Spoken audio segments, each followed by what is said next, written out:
আমি elevator education থেকে Souvik sir কথা বলছি। আজকের বিষয়টা আমাদের এই ভিডিওর হচ্ছে যে আদৌ কি ম্যাকআউটে হাই কোর্স দিয়ে এমবিএ পড়ার পরও আমাদের ম্যাকআউটের স্টুডেন্টরা কি চাকরি পাচ্ছে সেই অনুযায়ী কত স্যালারিতে চাকরি পাচ্ছে। দেখুন, আমি বিগত প্রায় 17 বছর 2007 থেকে 17 ইয়ার প্লাস আমি ম্যাকআউটের এমবিএ স্টুডেন্ট পড়াচ্ছি এবং 2007 থেকে আমার কাছে ম্যাকআউটের অল ওভার ওয়েস্ট বেঙ্গলে প্রচুর স্টুডেন্ট আমাদের কাছে এমবিএ স্টুডেন্ট পড়েছে।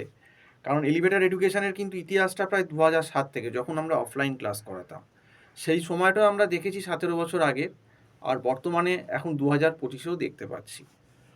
এবার আমরা যখন ম্যাকআউটে পড়েছি বা জাস্ট পাস করার পরেই পড়িয়েছি 2007 এরকম সময়টায়, 7-8-এ, তখন কিন্তু ম্যাকআউটের কলেজগুলোর কোর্স ফিস অনেক কম ছিল। সেই কিন্তু প্লেসমেন্ট সেই সময় কিন্তু মোটামুটি একটা মার্কেট ভালো ছিল বলে 2007-8টা তখন বুমিং মার্কেট ছিল।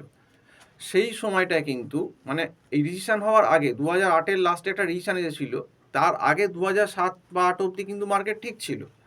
সেই সময় কিন্তু স্টুডেন্টরা মোটামুটি একটা নমিনাল ফিস দিয়ে ম্যাকআউটে পড়ে কিন্তু একটা মোটামুটি জব তারা পেত।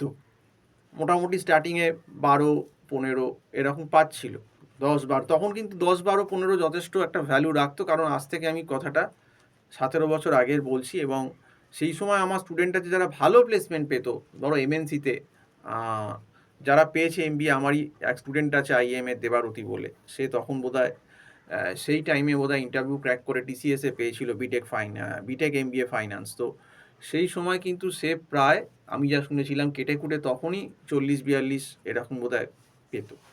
তো সেই সময়টা খুবই ভালো স্যালারি, এবং সেই সময় কিন্তু কলেজের ফিসগুলো কম্পারেটিভলি ম্যাকআউটের সমস্ত কলেজের ফিসগুলো কিন্তু নমিনাল ছিল।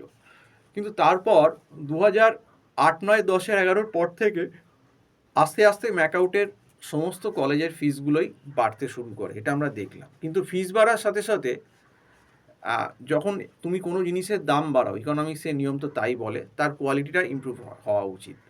কিন্তু আমার ব্যক্তিগত অভিজ্ঞতা বা আমাদের স্টুডেন্টরা আমাদের যেটা বলেছেন যে ফিস বেড়েছে, সবই বেড়েছে, কিন্তু ইনফ্রাস্ট্রাকচার বা প্লেসমেন্টের কোনো রকম কোনো উন্নতি হয়নি, বরঞ্চ অবনতি হয়েছে।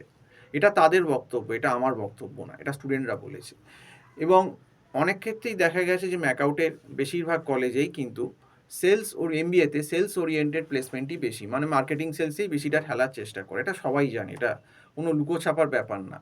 এবং কিছুটা হয়তো সেলস মার্কেটিংয়ে প্লেসমেন্ট হয়, কিন্তু বাকি যেগুলো আদার স্পেশালাইজেশান আছে, যেমন এইচআর আছে বা ফাইন্যান্স আছে, বা এখন যেমন অপারেশানস, আগে অপারেশান ম্যানেজমেন্ট এগুলো ছিল না, এখন ম্যাকআউট এগুলো এনেছে, operation management, MIS, data analytics অনেক এনেছে। কিন্তু সেলস মার্কেটিং ছাড়া আদার যে স্পেশালাইজেশনগুলো ম্যাকআউট এনেছে, তাতে কিন্তু placement is not up to the mark. কারণ আমার স্টুডেন্টরাও পড়ছে, আমার একজন স্টুডেন্ট পড়ে ম্যাকআউটের কলেজে, একটু নাম মোটামুটি ব্র্যান্ডেড কলেজই, কিন্তু সেখানে সে ডেটা অ্যানালিটিক্স নিয়ে পড়ছে, সেখানেও কিন্তু ডেটা অ্যানালিটিক্সের প্লেসমেন্ট নেই, তাকে বাইরে থেকেই দেখতে হবে, মেজর যদি তার ডেটা অ্যানালিটিক্স থাকে।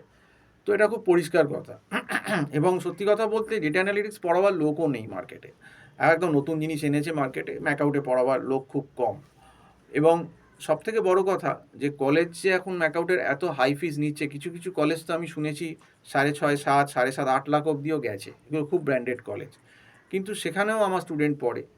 সেখান থেকেও যে ফিডব্যাক এসেছে সেই একই ব্যাপার, ম্যাক্সিমাম কোম্পানিগুলো সেলসের আসছে, হয়তো একটা 120, 40, 50 জন, 200 জন, 250 জন স্টুডেন্ট, তার ভেতর হয়তো কয়েকজন 12-15 জন হয়তো একটু প্লেসমেন্ট কোর কোম্পানিতে বা ভালো পেলো, কিন্তু বাকিদের প্লেসমেন্টের অবস্থা খারাপ। সেই সেলসের কোম্পানি আসে, তাদের নিজে একটু ভালো প্লেসমেন্ট পেতে গেলে নিজেদেরই অফ ক্যাম্পাস দেখতে হচ্ছে। আর অফ ক্যাম্পাসের প্রবলেমটা হচ্ছে, অফ ক্যাম্পাসে তোমার স্যালারি হাইকটা কমে যায়। যদি অন ক্যাম্পাস তুমি পাও কলেজ থেকে প্লেসমেন্ট, সেক্ষেত্রে কিন্তু স্যালারি একটা হাই ব্যাপারটা থাকে, কিন্তু যেই তুমি অফে চলে যাও, সেখানে কিন্তু একটা স্যালারি কাটেল হয়ে যায়, মানে তোমার ইম্পর্টেন্সটা কমে যায়, এটা একটা ফ্যাক্টর। সেই জন্যেই কিন্তু লোকে একটু বেশি ইনভেস্ট করে একটা ভালো এমবিএ কলেজে পড়ে, যাতে আমি কলেজ থেকেই একটা একটু হাই স্যালারিতে একটা কোর জব প্লেসমেন্ট পেয়ে যাই।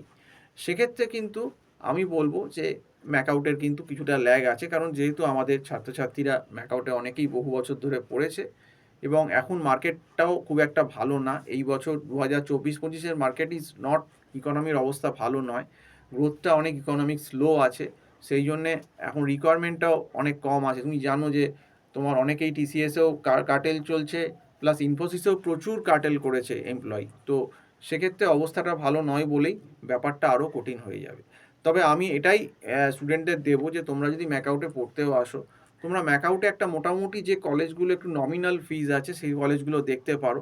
সেগুলো যদি জানতে চাও আমার ফোন নাম্বার দেওয়া আছে, সেখানে ফোন করে কথা বলতে পারো। কারণ আমার মনে হয় এখন যা জব সিনারিও বা জবের যা স্ট্রাকচার, তোমরা যদি একটু কম পয়সায় এমবিএ পড়ো তো এটাই বুদ্ধিমানের কাজ হবে। তাহলে কি তুমি যদি বাইরে থেকেও এই কলেজ থেকে জব নাও পাও, অফ ক্যাম্পাসও যদি জব নাও, তোমার লোনটা শোধ করতে কষ্টটা কম হবে।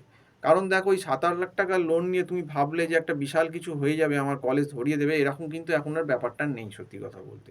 কারণ এখনও কিন্তু আমি যেটা দেখছি ম্যাকআউটের অনেক কলেজ স্টুডেন্টরা দেখছি স্যালারি সেই অ্যাভারেজ 12, 15, 20 সেই একই জায়গায় স্ট্যাক করে বসে আছে, ইমপ্রুভমেন্ট কিছু হয়নি।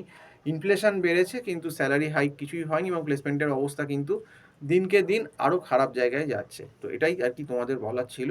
আজকে এই অবধি বলেই শেষ করছি। সম্পূর্ণ ভিডিওটা দেখার জন্য অসংখ্য ধন্যবাদ। নমস্কার।